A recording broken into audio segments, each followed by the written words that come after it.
1. Whatever begins to exist has a cause. 2. The universe began to exist. 3. Therefore, the universe has a cause.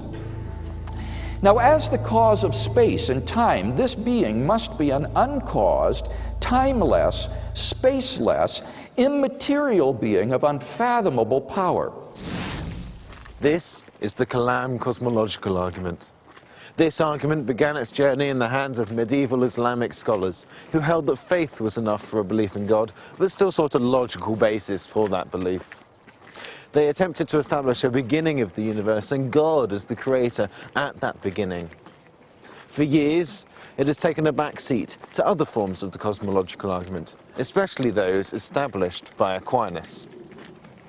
However, in the 20th century, the Kalam Cosmological Argument was revived by the philosopher William Lane Craig. Have you ever asked yourself where the universe came from? Why anything at all exists, instead of just nothing? The Kalam Cosmological Argument, as supported by William Lane Craig, has two truth claims, what philosophers call premises, tied together to form a conclusion. The first truth claim or premise is whatever begins to exist has a cause. The second premise is the universe began to exist. And if we say that whatever begins to exist has a cause and the universe is something that began to exist, then we draw the logical conclusion that the universe has a cause. To find out more and to search for justifications for the truth claims in the Kalam Cosmological Argument, I talked to philosopher and author Peter S. Williams. Premise 1, just to recap, which says that anything that has a beginning must have a cause of some kind. I think defenders like Craig put a lot of emphasis on saying that they think that that premise is just simply intuitively quite obvious, that they think that premise is more plausible than its denial, and that the burden of proof, as it were, is really on the person who doubts that premise to show that it's not true or implausible, rather than on the person who's advancing that premise to kind of prove to us that it's true, just because it seems so intuitively obvious. In philosophy, we talk a lot about burden of proof.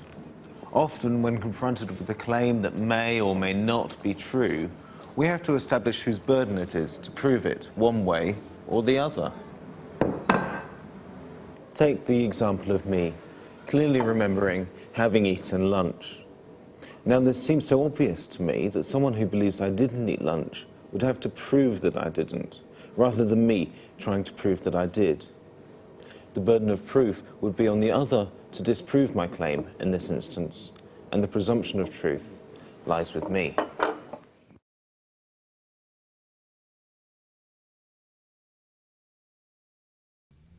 Peter is applying this kind of principle to causation. He's saying that if something just popped into existence, we would automatically assume that it had a cause of some kind. For instance, we're sat in a room with a projector and a film starts to play. This film has popped into existence in the sense that a minute ago this particular showing had not started, it did not yet exist. And it seems intuitively obvious that a projectionist caused the film to start. It had a cause of some kind. And the burden of proof would be on someone who disagrees with that.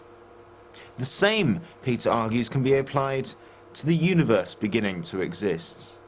That it seems intuitively obvious that that had a cause, and the burden of proof would be with someone who disagrees. Well-known atheists seem to support that kind of premise. David Hume, well-known Scottish sceptical philosopher, once said that he had never supported so absurd an idea as that something could arise without a cause, that something could just pop into existence, as it were, and there'd be no explanation, no reason for it arising, for it popping into existence. So it's not just an intuition shared by people who believe in a God or believe in a cause of the universe. It seems to be an intuition that's shared by people on both sides of the debate, one might argue. So there's the classical defence given to premise 1, the truth claim that whatever begins to exist has a cause. The second premise is the universe began to exist. What's the justification for that premise? We'll cover the scientific reasons why we now believe the universe had a cause in a separate lesson. Here we're focusing on the philosophical arguments. Philosophically, arguments range around the idea of whether it's possible to have an infinite regress of causes or an actual infinite set of, say, past events.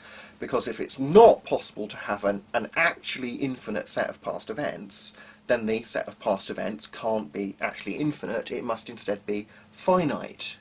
There must have been a first event. To grasp this concept, we must understand the concept of an actual infinite. An actual infinite is a set of numbers or events that has no beginning and no end. If we add more to the set, it is still infinite. If we take more away, it is still infinite. An actual infinite has no beginning and no end.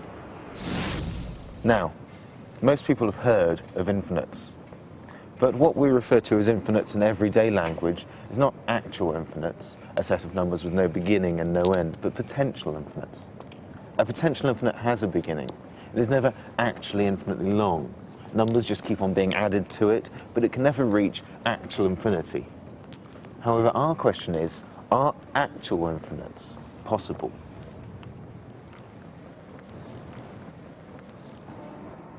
If it is possible to have an actual infinite, then it's possible to have a universe with no beginning and no end.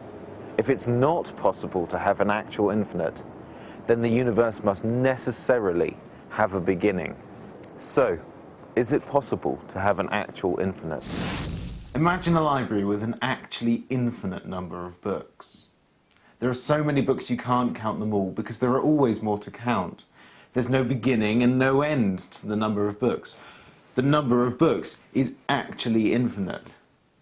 Now suppose that we take every other book away. With a normal, non-infinite number of books, you'll have just half the amount. But not with this library.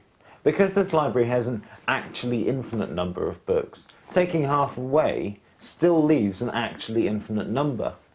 And the number of all those you've just tossed out, that is, every other book, is also actually infinitely long.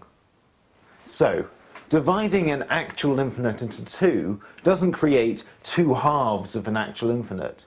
It creates two actual infinites. And that is clearly not possible. Let me give you another example. Suppose one of the books in this library is actually infinitely long, and say I start reading it and I get through 20 pages. Now with a normal book you'd have thought I'd be making progress, but not when I'm reading a book that's actually infinitely long. I've still got an actually infinite number of pages to go. I can't move through the book. Even if I read page after page, I'm nowhere nearer the end.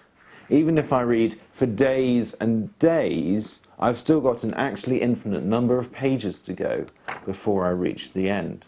And that is clearly not possible. These kind of practical problems show that actual infinites are impossible. Philosophers discard actual infinites because they just don't make sense. As Peter Williams says, just ludicrous. It's just shows the impossibility of an actual infinite set of things existing in concrete reality. therefore, because actual infinites cannot exist, the universe cannot be infinitely old, and thus must have had a beginning. So, there were some popular defences of both premises in the Kalam Cosmological Argument. But next we must ask, is the argument logically valid? Is it a proof? If so, what kind?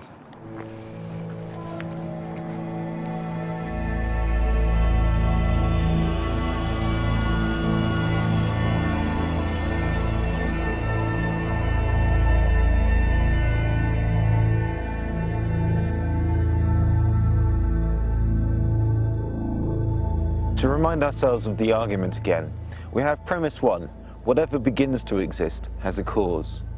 Premise 2, the universe began to exist. And from that, we draw the conclusion that the universe had a cause. This kind of argument is called a deductive argument. This means that if it is logically valid and its premises are true, then its conclusion must be true. The Kalam Cosmological Argument has a particular form. Arguments are like machines. If we replace their words with symbols, we can watch their cogs turning. So now, premise 1, which was everything that begins to exist has a cause, now reads all A's have a C. And premise 2, which was the universe began to exist, now reads the U is an A. And if all A's have a C and the U is an A, it follows that the U must have a C. There are two premises, that if U is an A and all A's have a C, then U must have a C. This is called a deductive proof. But some philosophers still find problems with its conclusion. They may question, for instance, who made this first cause? Who made this God? The famous atheist professor Lewis Wolpert gives this objection in a debate with William Lane Craig. Because I think when one comes to the existence of God, you have to ask once again who created God. You see, if you're going to go for causal effects, so there's a God, then you have to say, but sorry, where did God come from? It's not a question I hear often answered. God, where did you come from? Not even God answers that. And who created God? Well, this is not at all difficult to answer. A timeless, eternal being cannot have a cause. As Keith Ward points out in his book, God, Chance, and Necessity, if one asks what caused God, the answer is that nothing could bring into being a reality which wholly transcends space-time and which is self-existent. To fail to grasp such an idea is to fail to grasp what God is. Moreover, I have given an argument that there exists such a being, namely my first argument based upon the beginning of the universe. It leads us to the postulation of a timeless, spaceless, immaterial, and uncaused eternal being. To ask who caused God is, in this context, to ask who caused the uncaused conclusion of the Kalam Cosmological Argument. This question simply doesn't make sense. It assumes the conclusion of the Kalam argument to be false. This commits the fallacy called begging the question. This is where you assume the conclusion in your argument. So this objection is illogical, it is fallacious, and Craig's original argument still stands. However, Wolpert's objection does show us that the Kalam Cosmological Argument has been a popularly debated and much contested philosophical issue. This is because it's so simple, containing only 18 words, but making such dramatic claims. With its origins in the ancient world and its resurgence at the hands of William Lane Craig, the Kalam Cosmological Argument has moved the minds of many high-level philosophers and scientists. Its ancient, basic and compelling form still takes the foreground in many contemporary debates. It offers us a truly dramatic answer to one of our most basic questions. It tells us that we did not just happen, but that we are caused. And whatever we may think of this cause, the Kalam Cosmological Argument forces us to consider the possibility of its reality. 1, whatever begins to exist has a cause. 2, the universe began to exist. 3, therefore, the universe has a cause.